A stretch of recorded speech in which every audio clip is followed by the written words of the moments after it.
Allora, sono Francesco Arzesi, imprenditore agricolo e titolare dell'azienda agricola Arzesi Francesco, un'azienda che si trova ai piedi del Monte Ortobene di circa 13 ettari e si occupa prevalentemente nella produzione di verdure e frutta, olio e funghi e poi come ultimi, diciamo, ma ben accetti prodotti, le marmellate e confetture di agrumi.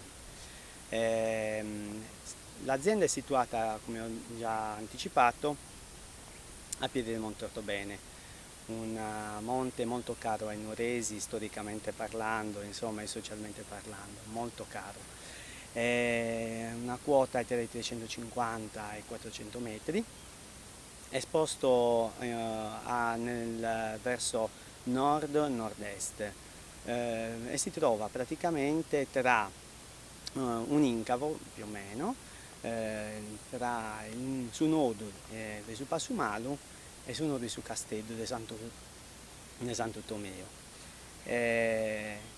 Un'azienda integrata perfettamente nella natura, infatti il 50% comunque della superficie è boscata o comunque di interesse, insomma, floristico e vegetativo di tipo mediterraneo.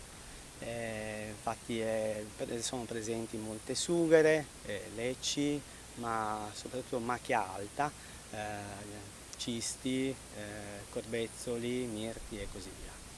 Le tecniche culturali che adotto sono prevalentemente in biologico, uso il manuale fondamentalmente, se non per lavorare la terra qualche mezzo meccanico, poi tutto il resto avviene in modo manuale. L'azienda non ha animali fondamentalmente, è un'azienda prevalentemente agricola. Cerco di produrre prodotti di qualità, non in tantissime quantità, ma soprattutto di qualità.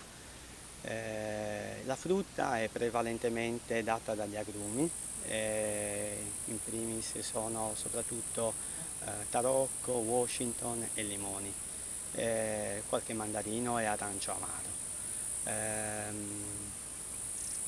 Sono praticamente gestiti da me, lavoro per il momento da solo, a parte un po' l'aiuto giustamente di qualche familiare o di qualche persona che assumo diciamo ogni tanto per darmi appunto una mano. Devo essere sincero, ha un microclima molto interessante, tant'è vero che il mio agrumetto è una rarità nelle zone di Nuoro, se non dato, sono una settantina di piante in tot, non si trovano ovunque nelle zone di Nuoro agrumeti di questo numero di piante, anche perché sono piante un po' particolari dove hanno necessità di molta acqua, di un certo tipo di protezione dei venti che a volte insomma, possono danneggiarle e anche per gli excursus termici, soprattutto invernali, dove anche in questo caso possono subire dei danni dovuti alla brina e così via.